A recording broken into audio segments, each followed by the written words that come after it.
Friends, welcome back my YouTube channel Safar Veeru Bhai. Friends, आज बात करने वाले हैं अतिथि शिक्षक को लेकर के एक बड़ी खबर के बारे में। जी हां दोस्तों, आप देखेंगे 3 तारीख 9वां महीना 2025 को आदेश जारी किया गया है, जिसमें रिक्त पदों को लेकर के आदेश जारी किया गया है। जी हां दोस्तों, यदि अभी तक शासकीय विद्यालय में रिक्त पदों के विरुद्ध अतिथि शिक्षक की व्यवस्था के संबंध में यदि अभी भी रिक्त पद जिस विद्यालय में खाली हैं, तो उसके संबंध में यहाँ पर आदेश जारी किया गया है। फ्रेंड्स, यहाँ पर यदि आप पढ़ेंगे तो सारा चीज़ आपको समझ में आ जाएगा। यहाँ पर आप देखेंगे तो उपरोक्त विषयांगी संबंधी पत्र अनुसार शैक्षिक सत्र 2025-26 में शासकीय विद्यालय में नियमित शिक्षक की अनुपलब्धता होने की शैक्षणिक व्यवस्था को सुचारू रूप से संचालन है तो अतिथि शिक्षक की व्यवस्था का प्रावधान वर्तमान में अधिकतर विद्यालयों में अतिथि शिक्षकों की व्यवस्था हो गई है। सितंबर माह में उद्भूत होने वाली रिक्त अतिथि शिक्षक व्यवस्था निम्नानुसार होना चाहिए। फ्रेंड्स, यहाँ पे देखेंगे पहला कॉलम तो अतिथि शिक्षक आमंत्रण हेतु education portal 3.0 guest faculty management system module पर शाला प्रभारी के लॉगिन आईडी पर विकासखंड पैनल मेरिट सूची उपलब्ध है।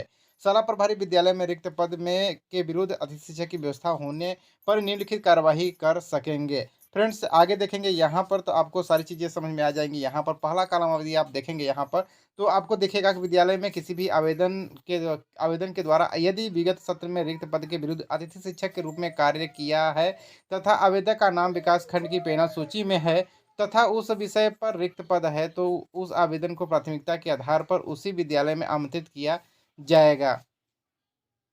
फ्रेंड्स, वहीं भी अगर आप देखेंगे यहाँ पर आवेदक के आधार पर प्राथमिकता, अगर आप यहाँ पे देखेंगे 1.1 कॉलम अगर आप देखेंगे तो यहाँ पर विद्यालय में किसी आवेदक के द्वारा यदि किसी सत्र में रिक्त पद के विरुद्ध अतिथि शिक्षक के कार्य में आवेदक द्वारा विकास खंड के पैनल सूची में तथा उसी विषय पद रिक्त है तो आवेदक को प्राथमिकता के आधार पर उसी विद्यालय में आमंत्रण किया जाएगा। यानी अगर जो आवेदक है यदि उसने रिक्त पद यानी जो चॉइस फिलिंग किया है और वहाँ पर अतिथि शिक्षक अभी तक खाली है तो उसी के आधार पर उसे विद्यालय यहाँ पर मिल जाएगा। वहीं पे देखेंगे दूसरा कॉलम अतिथि शिक्षक आमंत्रण नवीन GFS पोर्टल 3.0 पर प्रदर्शित रिक्तियों के विरुद्ध की शाला प्रभारी कर सकेंगे। फ्रेंड्स, इसका पूरा PDF हमारे व्हाट्सएप चैनल पे है, वहाँ जाकर के आप अच्छे तरीके से ज्वाइन देख भी सकते हैं और समझ सकते हैं। डिस्क्रिप्शन में व्हाट्सएप चैनल का लिंक है, जरूर जाइएगा। वहीं पे फ्रेंड्स यहाँ पर आप देखेंगे तो यहाँ पर यदि आप देखेंगे तीसरा कॉलम यहाँ पर तो यहाँ पर आपको सारा चीज़ समझ में आ जाएगा। शाला प्रभारी द्वारा उनके विकासखंड के पैनल मेरिट सूची के उपलब्ध आवेदकों की सूची दिए साथ दूरभाषा नंबर पर संपर्क कर आवेदकों को मेरिट क्रम में आमंत्रित किया जाएगा। यानी यहाँ पर कोई और नहीं, जो शाला प्रभारी है वो खुद उनको फ़ोन करेंगे और उन्हें बताएंगे कि आपका यहाँ पर मेरिट क्रम में मेरे विद्यालय में आपको स्कूल मिला है और आप द्वारा दी गई सहमति असहमति की प्रविष्टि जीफेंस पोर्टल पर शाला प्रभारी द्वारा संलग्न की जाएगी। और फ़ोन करेंगे, फ़ोन करने के बाद क्या आप ये पूछेंगे कि आप करना चाहते हैं या नहीं। अगर हाँ तो ठीक है, नहीं तो भी आप अपलोड जो है जीएस पोर्टल पे यहाँ पर करना होगा। फ्रेंड्स, मैं थोड़ा सा तेज़ी से आपको बताने का कार्य इसलिए कर रहा हूँ ताकि समय कम हो और आपको अच्छी जानकारी मिल सके। फ्रेंड्स, वहीं पे देखेंगे यहाँ पर चौथा कॉलम है जिस आवेदक के विद्यालय में अतिथि शिक्षक के रूप में शिक्षण कार्य है तो आमंत्रित किया गया है, संबंधित कार्य को दिनांक विद्यालय में उपस्थित कराया गया है, उनकी education portal 3.0 guest faculty management system module की ज्वाइनिंग की प्रविष्टि उसी दिवस से की जाएगी। यानी उसी दिवस से ही यहाँ पर जिस दिन आपने आमंत्रित किया उसी दिन से उसकी ज्वाइनिंग भी यहाँ पर कर दी जाएगी। तीसरा कॉलम है शाला प्रभारी आवेदक की विकासखंड मेरिट पैनल सूची से ही आवेदकों को आमंत्रित करें। अतिथि शिक्षक आमंत्रण में किसी भी प्रकार की अनियमित शिकायत पाए जाने पर शाला प्रभारी के विरुद्ध कार्यवाही की जाएगी। यदि शाला प्रभारी गलत करते हैं तो उनके ऊपर कार्यवाही भी यहाँ पर की जा सकती है।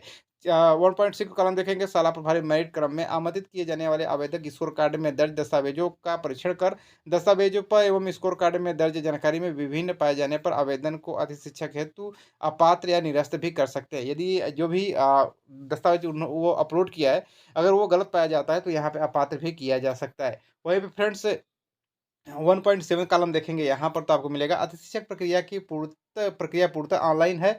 ऑफलाइन आमंत्रण किसी भी स्थिति में ऑफलाइन आमंत्रण नहीं होगा। ये सबसे बड़ी टॉपिक है कि इस बार बहुत लोग सोचेंगे कि ऑफलाइन भर्ती में हम ज्वाइनिंग करा लेंगे, तो ऑफलाइन भर्ती इस बार बिल्कुल भी नहीं होगी। वहीं पे देखेंगे यहाँ पर 1.8 तो समस्त अतिथि शिक्षक को ऑनलाइन ई अटेंडेंस हमारे शिक्षक प्लेटफॉर्म के माध्यम से प्रतिदिन दर्ज करनी होगी। संबंधित की उपस्थिति ई अटेंडेंस के आधार पर ही मानदेय भुगतान किया जाएगा। 1.9 देखेंगे शाला प्रभारी द्वारा की जाने वाली कार्यवाही है तो हेल्पलाइन मैनुअल पत्र क्रमांक डाट यहाँ पर दूसरा कॉलम देखेंगे तो इसकी जो लिए है।